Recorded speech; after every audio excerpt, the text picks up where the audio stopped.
ফাজকুরুনি আযকুরুকুম। 1 মিনিটের জন্য আপনি বাস এই আয়াতটাকে বুঝে নেন।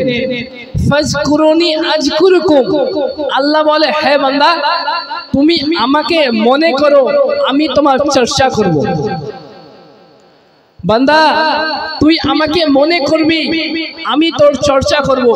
আমরা চর্চা কতদিন করব? যতদিন দুনিয়ার মধ্যে বেঁচে থাকবো, ওয়ার্ল্ডের মধ্যে বেঁচে থাকবো, এই পৃথিবীর মধ্যে থাকবো, এই সরজমিনের মধ্যে থাকবো। আল্লাহ বলতেছে ফাজকুরুনি আযকুরুকুম, হে আমার বান্দা তুমি আমাকে মনে করো, আমি তোমার চর্চা করব। হে মুআজ্জাজ সামাইন ইকরাম, বিরাদারানে ইসলামিয়া, কতদিন পর্যন্ত আমরা আল্লাহকে মনে করব? যতদিন পর্যন্ত আমাদের শ্বাস চলছে, নিঃশ্বাস চলছে, আমরা দুনিয়ার মধ্যে চলছি, আমাদের মধ্যে জান রয়েছে। কিন্তু মুআজ্জাজ সামাইন ইকরাম, বিরাদারানে ইসলামিয়া, আল্লাহ বলতেছে তুমি আমাকে মনে করো, আমি তোমার চর্চা করব ততদিন পর্যন্ত, যতদিন পর্যন্ত তুমি দুনিয়াতে থাকবে।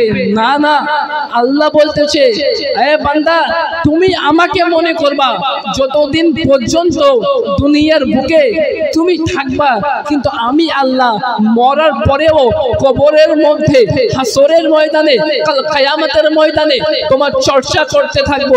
বিরাদারানে ইসলামিয়া, মুআজ্জাজ সামাইন ইকরাম, বুঝা গেল আল্লাহু তাবারাকা ওয়া তাআলা কত মেহেরবান, কত দয়াবান, কত রহমান, কত রহিম। এখান থেকে একটি কথা বলে দিই বিরাদার মুআজ্জাজ সামাইন ইকরাম, আমরা যে নামাজ আদায় করি, নামাজের মধ্যে আগে কি হয়? আজান হয়। হয় কি হয় না বাবা? হয়। আজানের মধ্যে আল্লাহু তাবারাকা ওয়া তাআলা আজান কেন দিল? আজান দেওয়ার মানে হচ্ছে আল্লাহু তাবারাকা ওয়া তাআলা তার নিজের বান্দাকে মসজিদের দিকে ডাকতে চায়। হাইয়া আলাস সালাহ, হে বান্দা তোমরা মসজিদের দিকে চলে আসো। হাইয়া আলাল ফালাহ, চলে আসো। কেন বলেছে? কিন্তু হাইয়া আলাস সালাহ আর হাইয়া আলাল ফালাহ এই দুইটি জিনিস দিয়ে, দুইটি বাক্য দিয়ে আজান দিতে পারতো। আল্লাহ বলে না না, আমি আল্লাহু আকবার দিয়ে এই জন্য আজান শুরু করেছি। বান্দা আগে আমাকে মনে করবে, তারপরে আশহাদু আল্লা ইলাহা ইল্লাল্লাহ, আমার রাসূলকে মনে করবে, তারপরে হাইয়া আলাস সালাহ, হাইয়া আলাল ফালাহ, মসজিদের দিকে আসবে। আগে বান্দা আমাকে স্মরণ কর, আমার রাসূলকে স্মরণ কর, তারপরে নামাজের দিকে তুই আসবি।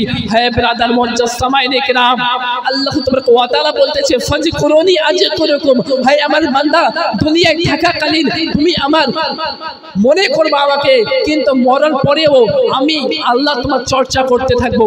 বিরাদারানে ইসলামিয়া, মুআজ্জাজ সামাইন ইকরাম, আমাদের যদি কোনো রিশতেদার থাকে, আত্মীয় স্বজন থাকে, আমরা ফোন করি না?